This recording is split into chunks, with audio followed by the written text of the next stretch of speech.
Friend of the channel, Eureka Ergonomic are running their massive Black Friday early access sale with up to 40% off select items, and you can get an additional 8% off any non-clearance items when you use offer code SKILLUP at checkout. It's the perfect chance to pick up their incredible Matthias office chair, inspired by the legendary Eames design, but adapted with improved ergonomics for prolonged use at a desk. It's the perfect complement to your home office or gaming setup. Click below to check it out, or stick around to the end of the video to learn more.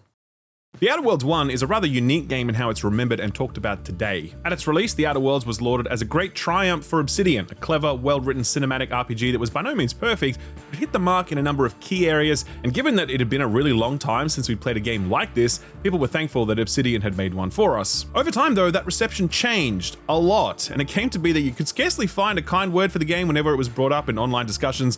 People focused a lot more on its basic itemization, its simple RPG systems, and its small and narrow worlds, which felt more like sound stages than actual planets. With that as prelude, and with Microsoft completely bungling the marketing of this game, including a ruinous and deeply ironic stab at an $80 price tag, expectations going into The Outer Worlds 2 were fairly low, or at the very least were fairly muted. With The Outer Worlds 2 being out for a little while now, the reviews have rolled in, and I've watched a few of them. I've seen the general chatter across social media about the game. All that chatter gave me the distinct impression that The Outer Worlds 2 is basically just a bigger and better version of the first game, so if you like that and you wanted more of it, then this will make you happy. But I really disagree with that perspective, because I think it sells short just how much bigger this is, how much better it is, and most importantly, how different this game is from its predecessor. This is not The Outer Worlds 1 again, but with more of it and with the rough edges smoothed over. That feeling of narrow focus and of limitations and of constraints, that's all gone now. At no point are you imagining what The Outer Worlds 2 could be if it had more time or money. Instead, what replaces it is this feeling of being constantly surprised by how much more The Outer Worlds 2 has to offer as you continue to move through it, and how much it holds in reserve as you approach the game's final act. That feeling of surprise is ultimately what defines The Outer Worlds 2 and what separates it from its predecessor. It's surprise at how expansive its planets are and how much there is to do on each of them. It's surprise at how many characters you'll meet and how many funny, ridiculous, or exciting adventures they'll send you on. It's surprise at how reactive and responsive this game is to your choices, giving you myriad ways to progress or resolve situations through either brains or brawn. And it's surprise at the absolutely S-tier itemization here, with dozens of unique weapons and armor pieces that could each be their own load-bearing pillar in a character build. There are criticisms to be leveled at The Outer Worlds 2, don't get me wrong. I think its visual style is a little much in that it doesn't feel thoughtful or deliberate. I think the cast of companions is weak, with some of their storylines in particular leaving a lot to be desired, and I think the factional alignment system is really undercooked, and it could have added a lot more texture to the game had it been more robust. And those last two, companions and factions, are serious things in a game like this. They're like core deliverables, to use an auntie's choice corpo speech kind of term. And so I do think there's a good chance that someone comes to this, and if they're focused on those things, they're going to be left feeling like The Outer Worlds 2 is a little hollow in a way that truly great RPGs aren't. But the measure of this game is not its depth, but its breadth. And often that's a negative when we're talking about RPGs, but not here. Like, there are just so many skills and perks and flaws and weapons. There are so many bosses that can be defeated just by talking to them. There are so many moments when a party member will reference something I said or did dozens of hours earlier. There are so many surprising secrets tucked away in the corners of these planets and space stations. And the core combat is fantastic, and it stays great all the way through. Yeah, Outer Worlds 2 lacks the immersion of something like Kingdom Come 2. Yeah, it lacks the sandbox of a Bethesda RPG. Yeah, it lacks the sophistication of Baldur's Gate 3. Just because it doesn't meet those high bars doesn't mean that there isn't a critical mass of stuff here that does work. And it works on its own lighthearted, playful, low-stakes terms. Not every RPG needs to have the emotional range of Clair Obscur or the mechanical depth of Baldur's Gate 3 in order to be great. I don't think The Outer Worlds 2 is deep, but I do think it's great. I really do. I love the 40 hours I spent with this. I don't think The Outer Worlds 2 is going to stay with you in the way that those all-timers will, but it will impress you and surprise you. Where The Outer Worlds 1 met a reception that dimmed over time, I fully expect it to be the opposite here, as more people experience this for themselves and they roll credits and put down the controller and think to themselves, huh, that was a lot better than I thought it was going to be.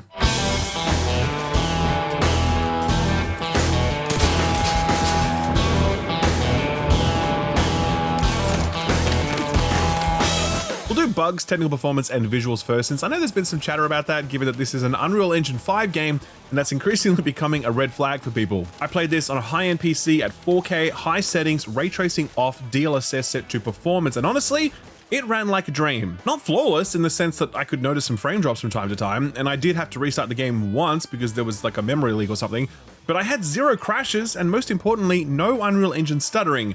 Important to note that I was playing after a number of post-launch patches had rolled through, since early reviewers were definitely experiencing plenty of stuttering. Perhaps that's been fixed, or perhaps I just got lucky, I don't know, but for me, it was a pretty sound technical experience overall. I hear it runs really well on the Xbox Series X, and that the PS5 port is a little more patchy, but still perfectly playable. So that's performance, but what about bugs? Well, they're a little more disruptive. I did have 2 quests bug out on me, one of them necessitating a restart of the game, and another permanently locking me out of my ability to hand it in. I still have not completed that quest as a result. I've also seen other reviewers complain about experiencing other quest progression affecting bugs, most of them minor, but some of them pretty major. No doubt this stuff will get fixed up over the coming weeks and months, but just something to keep in mind in case you're thinking about picking up Outer Worlds 2 today. The visuals are worth talking about for a sec, I think, because at specific moments, they're one of the game's biggest strengths. Whereas more broadly, I think that the art design really holds these planets back from feeling more transportive and immersive. Stepping into the Outer Worlds 2, one of the biggest and most shocking differences is how much more production value this game delivers. You can see the Microsoft bucks flowing through this thing, as everything from environmental designs to architecture to character designs have received a significant glow up, and when it's firing on all cylinders, it looks incredible, to be honest. More expansive internal spaces are a particular standout, like an Order Monastery or Auntie's Choice's capital ship. These are spaces that tell their own story just by looking at them. They're spaces that invite you to slow down and take them in, spaces that beckon you to explore their nooks and crannies because they look and feel so striking and so dense that it'd be a waste just to skim over them. The art design of these internal spaces feels very thoughtful in a way that the art design of the external spaces doesn't, and this is where things fall down quite a bit. Color vomit is a pretty crude phrase to throw out, but it's what came to mind as I was moving through the open space that separated major landmarks. It's just a lot of weird vegetation and foliage and terrain and rock formations and all of its different colors so that all you can really see are the colors. There's no harmony between them, so your brain kind of short circuits as it attempts to make sense of it all. Compare this to something like Avatar, a movie that is also portraying an alien world full of color and bioluminescence, but its vivid color palette is harmonized, resulting in something beautiful. The landscapes of the Outer Worlds 2 remind me of the procedurally generated planets of No Man's Sky, a machine-driven approach to biodiversity, terrain layouts, and color that results in something that looks more fake than truly alien. Thankfully, the experience of being in these worlds is a lot more rewarding than it was in the first game. The major planets are each bigger, they're more dense, they have more secrets, surprises, and side quests. To look at the map and see the major landmarks is to be misled about how much each of these worlds has to offer, as you'll regularly chance upon protectorate outposts or scrapper camps or abandoned facilities that might test your engineering, science, observation, lockpicking, or hacking skills, not to mention dozens of side quests hidden out there. And these side quests can be real highlights, to be honest, since they're part of the overall storytelling and world-building tapestry of the game. I would have liked the main quest to have been a little more emotionally engaging, but the side content is the perfect place to cut loose and be silly, and yeah, on that front, the side quests rarely disappoint. You're tasked with sabotaging the promotion chances of rival corporate operatives. You're asked to test experimental technology that will definitely result in loads of people dying. You're asked to settle theoretical disputes between squabbling academics. You're asked to break a guy out of a mental refreshment center before his brain gets wiped. Every new location you're sent to, and even the space between those locations, will regularly serve up yet another zany subplot that will make you go, alright, let's see where this goes, and the resolution is really disappointing. This structure of low stakes, low brow, quickly resolved subplots is a natural fit for the Outer Worlds universe, since its premise lends itself to absurdity. And if you could build a game out of just that stuff, then Obsidian would have a pretty easy task on their hands. The reality though is that for a game like this, you need more than that. You need a compelling main storyline, a great core cast, and complex factions who move against one another in meaningful ways. While the Outer Worlds 2 does chalk up some wins in these areas, there are some big omissions and missed opportunities, which in aggregate can make the Outer Worlds 2 feel more like a side dish rather than a main meal. I don't know if that makes sense yet, so I'll explain. Science and progress. I will brook no more disappointments. These two may prove pedantic. The Outer Worlds 2 is set after the events of the first game. It does star an entirely new cast of characters, and the most notable thing about the galaxy is that Space's Choice has now merged with another corporate entity, so it's now Activision's Choice. Sorry, I meant Space's Blizzard. No, that's not right either. It's Auntie's Choice. Yeah, that's it. They're not the only faction knocking about though. The Order is a group not unlike the followers of Harry Seldon and Isaac Asimov's Foundation. They believe that mathematics can be harnessed to predict the future, and their dogmatic pursuit of knowledge leads to all sorts of dispassionate ends. How valuable is one human life when measured against the potential benefit that their death might bring to thousands? Or why shouldn't we blow up the galaxy if it means we get to solve the universal equation? That sort of thing. Rounding things out are the Protectorate, who are essentially space fascists, blasting their propaganda across the airwaves to protect the citizenry from any and all subversive elements, aka people who dare to think for themselves. It's all very hammed up and silly and one-dimensional, and honestly, at first I was like, I get the joke that underpins each of these factions, and it's funny, but will I get over the joke before the end of the game? And the truth is, the opposite happened. At first, it all seemed a little too farcical and forced, but through sheer repetition of the joke, the game broke me, and I eventually found it even funnier. It's like when a comedian does a bit and it's funny, and then they keep doing the bit so that it stops being funny, but then they still keep doing the bit, and it becomes funny again.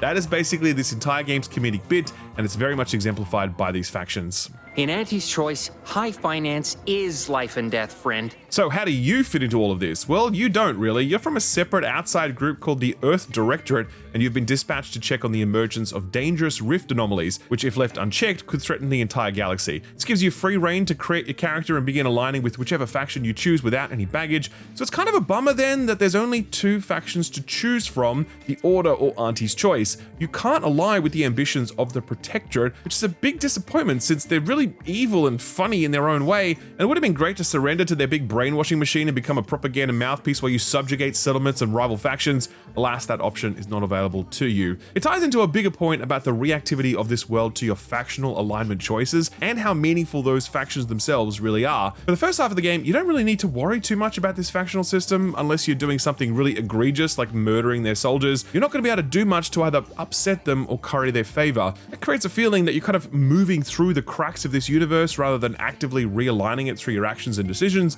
and that's a little unsatisfying for a game like this. That does change though toward the back end of the game, where everything becomes entirely focused on either building an alliance between Auntie's Choice and the Order, or choosing to go with just one of them. This is better in the sense that you can finally start doing quests that fill that reputation bar up, but it doesn't seem to provide you with much benefit other than just filling that bar up. Apart from being able to meet Auntie herself, it's not like new parts of Auntie's capital ship become accessible to you, giving you new quest lines or items or whatever. It's not like members of the Order will begin randomly appearing in combat to aid you out in the open world or whatever. It just feels quite surface level, like there's a reputation system for reputation system's sake rather than something more impactful. It's also really easy to keep both Auntie's Choice and the Order on side. You won't be forced to make any awkward decisions that set you back one way or the other. I guess that's a good thing for people who are natural coalition builders, but bringing these two warring factions together should have been a very difficult task with lots of setbacks along the way. In reality, it's just about doing all the quests that appear in your quest log and then not choosing any dialogue options that might fuck things up. That's not to say that choice doesn't matter in this game or that the impact of your choices don't make themselves felt, because they absolutely do, and we will talk about that later. It's a point specific to these factions,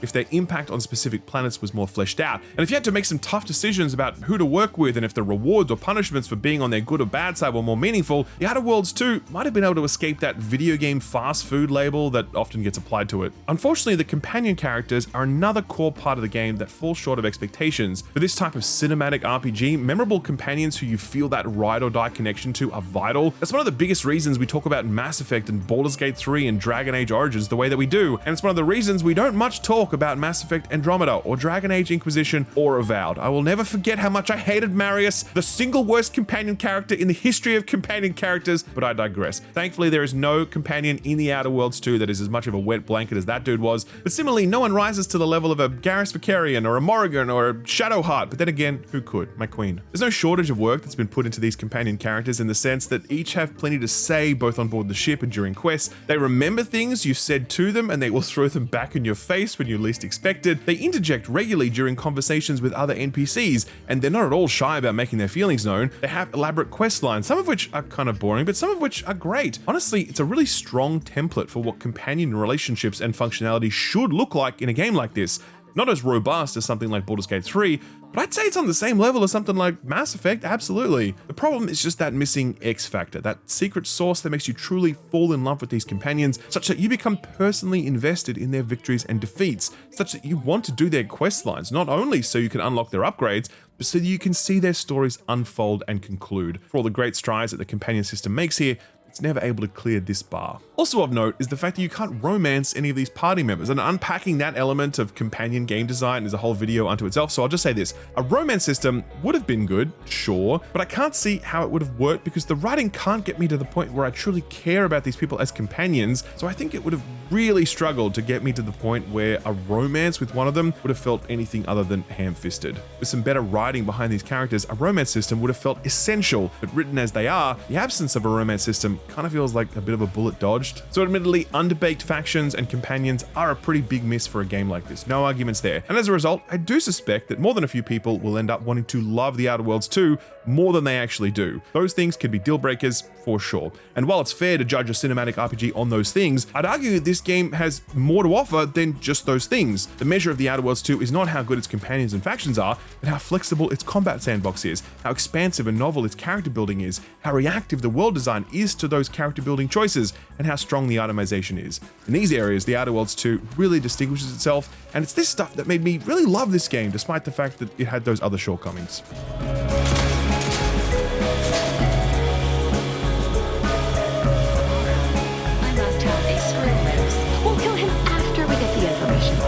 So I'm just going to cut to the chase. If you are someone who wants to play an RPG where your character build has a really big impact on how you play the game, then The Outer Worlds 2 was made just for you. The first game gave us a glimpse at this stuff, but it was admittedly a much more narrow affair. You didn't have a breadth of character options available, and the way those options made themselves felt was always pretty limited. It was a big criticism leveled at the game, the idea that the RPG elements were a little too surface level. But here in The Outer Worlds 2, it's almost like you can't go more than a few minutes without one of your character build choices manifesting in some way. Ways both helpful and unhelpful depending on how many flaws you choose to accept, but we'll come to those soon. The foundations for this are really simple. You choose how your character looks, not all that important since you can't actually see them in cutscenes, but go for your life. After that, you select a background, and this matters quite a bit in dialogue choices, since it will regularly come up opening up new dialogue pathways that would have been otherwise unavailable. I chose Lawbringer, and given that we were essentially policing the galaxy during our mission, this option popped up a lot, giving me the chance to assert some moral righteousness in order to get someone to comply with me. Next up are your traits, and these are even more important. This is where you really start to shape your character's playstyle. The Brawny trait will allow you to knock over foes by running into them in combat, and it'll also allow you to open some locked doors. I personally chose the Heroic trait, which gave my companions faster ability recharge time, something that became extremely potent when combined with other skill choices,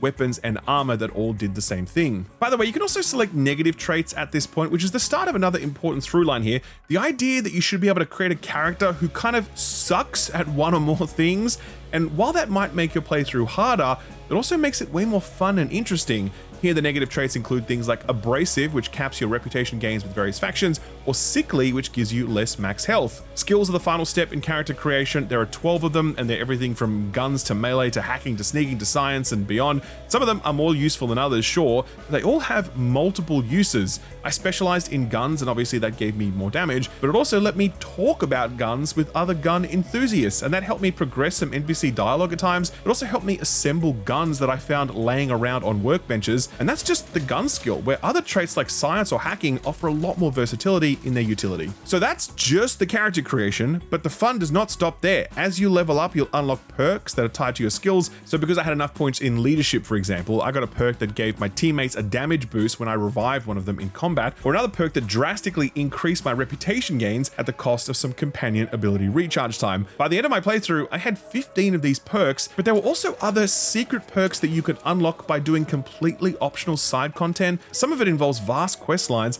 and others can be just as simple as finding a number of murals hidden throughout a building. I won't spoil these, but it's such a nice surprise, and more games need to have more hidden perks for doing random bullshit. It totally rules. Finally, we get to the best part, the thing that I suspect many other games will be copying in the future: the flaws. So the way this works is that as you do stuff, the game is paying attention to all that, and if you do enough of something, you may be offered an optional flaw related to that thing. So as I was leveling, I started putting points into a wide variety of skills just because I was curious, and I was eventually offered the easily distracted flaw, which meant that I couldn't put points into my highest allocated skill when I leveled up. I had to level up the other skills first, which kind of forced me to create this jack of all trades build, with the trade-off being that I got an extra skill point per level. That was actually a really great way to play, since I got to experience a huge cross-section of the sandbox. I actually recommend this flaw for a first playthrough because it's a great way to experience a lot of what the game has to offer. Conversely, I turned down one flaw called Kleptomaniac. The game could see that I was picking up almost everything that wasn't nailed down, so it offered me a flaw which would result in me randomly picking up objects when I looked at them, even if that would result in me stealing things, which, as you could probably guess,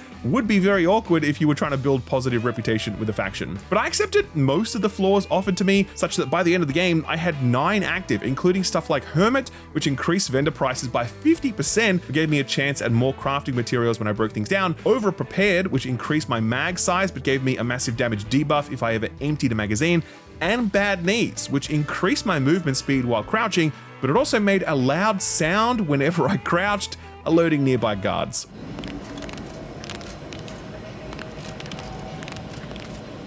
So that's a big long list of stuff, and to be honest, all of it wouldn't count for shit if the game wasn't built to make all of this stuff meaningful. I think we've all played plenty of RPGs that have all of these skills and perks and traits and whatever in the menu, but in the actual playing of these things, you kind of just the stealth archer all the time. And this is the true brilliance of the Outer Worlds 2, because everything I just discussed, every single background, trait, skill, perk, and flaw makes itself felt extremely regularly. Every environment is littered with locks to pick, terminals to hack, science stuff to science. The observation trait will just reveal secret passages to you if you happen to be near them, or let you suss out when someone is lying during dialogue. The engineering trait will let you repair lifts and bridges or other terminals, and that can help you skip big sections that would have otherwise demanded a lot of combat or stealth. My Lawbringer background combined with my heroic trait, combined with my high leadership skill and speechcraft skills, made me very effective in dialogue to the point where I was able to talk my way out of 2 major boss encounters, and I got really close to a third, but I just missed the skill check on that one, or I hadn't explored enough, since very often dialogue options will open up depending on how thoroughly you've explored an area. This really is 40 to 50 straight hours of your character choices mattering deeply,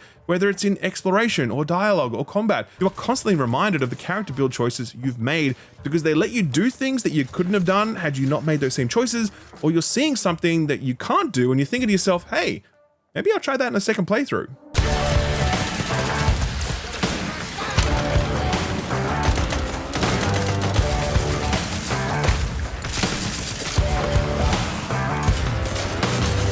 I hate to do this because I'd love to spend 15 minutes talking about how good the combat in this game is, but this video is already pretty long, so I'll again cut to the chase and say that combat in the Outer Worlds 2 is fantastic. You are going to be so surprised at how good it feels to shoot and hit stuff in this video game. It really is about fundamentals like weapon feel, recoil, and sound. This is punching so far above its weight as a cinematic RPG. These are weapon mechanics on par with something like Borderlands 4, and I'm not exaggerating, they really are that good. It's endlessly satisfying to shoot weapons in this game, and the breadth of weapons on offer will shock you because there's a lot of them, and funnily enough, they exhibit a lot of the same madness that underpins Borderlands weapons. This is where we get to the itemization, and it's the final layer of player buildcraft. There are plenty of basic weapons to be found and crafted and then modded with attachments. Honestly, that system is a little clunky since the attachments are a little too specific to weapon types, so you'll think you found a scope for a rifle, but then the game will be like, nah, that's for a heavy rifle, and you're like, yeah, okay, man, whatever. If I can offer one piece of feedback to Obsidian, it would be to significantly streamline this modding framework, because right now it's just way overcooked. But the real strength of the itemization system is the unique weapons that have unique game-changing perks. I mean, how about an SMG that gives me more money every time I kill an enemy? How about a minigun that shoots chain lightning? How about an assault rifle with bullets that can't miss? How about a 6-shooter that does more damage as I fire it, and then I quadruple its magazine capacity with perks, so this thing could basically like kill bosses in seconds? My personal favorite was this thing, the Auto Hacker 5000. Imagine an SMG with a chance to hack any automech it hits so that they fight for you. One of the game's most imposing enemy types are these big Goliath mechs, and usually I'd be scared of them, but whenever I saw one of these things, I was like, oh baby, time for the Auto Hacker to get to work, and I just shoot the mech and then let it kill everything else for me. That was fucking awesome. Investigating hostile intent. And the armor is the same level of madness with these big meaty perks that give you damage resistance and speed and evasion and free healing and bonus companion ability recharge speed, and the list goes on and on.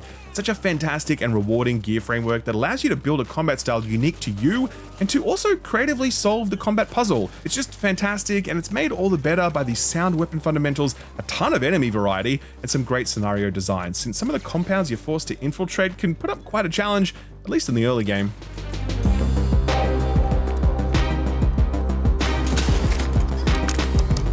Of premeditative self-defense. Seems I've stumbled into quite the shindig. So at the end, we come to the final recommendation. And I really struggled with where to put this one because on the one hand, The Outer Worlds 2 does have some drawbacks, some pretty big ones in fact. The open world visual design feels haphazard, and rather than immersing you in these expansive landscapes, distracts you with its video gaminess. The faction system is also a big missed opportunity, since the world would have felt more alive and systemic had these factions played a bigger role. The Outer Worlds 2 will respond to your micro choices, but on the macro front, it feels a little too static. Companions are another miss, sadly. The systems supporting them are spot on, stuff like dialogue options and remembering things you've said or done, or quest lines, that stuff's all there. But what's missing is that feeling you get when the credits roll and you think to yourself, damn, I really wish I could have just one more mission with Alistair or Rex or Astarion. And those things are some pretty big body blows to a game like this, but as I said earlier, I think to dwell on those things exclusively is to miss how much the Outer Worlds 2 offers in other areas. Like its visuals in towns and cities and space stations and various other facilities you'll explore or assault. Some of these locations look incredible, and you can really see how much more budget went into this thing. The open world exploration is also excellent, with each planet having so much to see and do, and very little of it being time-wasting filler. 90% of the time, what you'll encounter are clever side quests that will not only fatten out the world building, but will also make you laugh, or at the very least smirk, and that's got to count for something. But the real haymaker is how reactive this game is to your build choices, where you can't go 5 minutes without some aspect of your build being tested, without chancing upon some cool upgrade or location or story twist that wouldn't have been accessible to you had you not made the build you had. Add on to that some excellent combat and some excellent itemization and plenty of enemy diversity. These things made it very easy for me to ignore or at least set aside the disappointing factions and companions. I really love playing this game. I did. I think a detailed deconstruction of it would let you arrive at any conclusion you wanted to. If you want to say this is shallow video game junk food, sure, I can see it. If you want to say that this is a smartly constructed, accessible, reactive RPG full of meaningful choice, yeah, I can see that too. And that's honestly the camp that I landed in. But it's the surprise factor for me that really does it. I just kept being surprised by this game for 40 hours straight, and most games I play these days run out of surprises far, far earlier than that. I'm stopping short of a strong recommend on this one because I do think that some of its shortcomings are pretty important. Some more emotional ballast and some more systemic depth would have pushed it over the line, but this is a very enthusiastic recommend, a very heartfelt and affectionate recommend. Maybe $70 is too steep a price point depending on your personal budget, but I really do recommend going out of your way to experience this one when it hits a price point that you're comfortable with, because I think you're going to be just as pleasantly surprised as I was.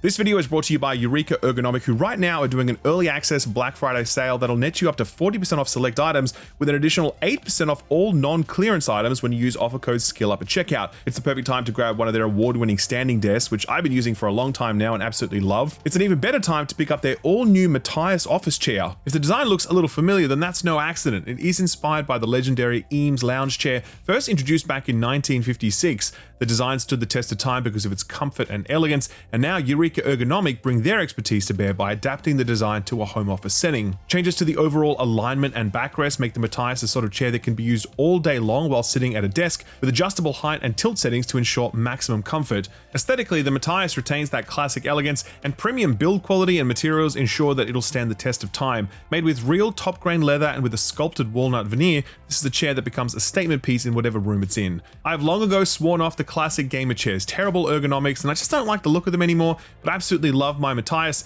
I think it completes my office, and it's so plush and well designed that I can spend hours in it without ever feeling uncomfortable. If you'd like to grab one, then like I said, now is the perfect time because Eureka is offering massive discounts site-wide as part of their early access Black Friday sale, and you can get a further 8% off any non-clearance item when you use offer code SKILLUP at checkout. That's only for a limited time though, so do get in quick. That's offer code SKILLUP at checkout for an additional 8% off any non-clearance item. Click the link below to check it out. Thanks to Eureka Ergonomic for sponsoring the video, and thank you for watching it.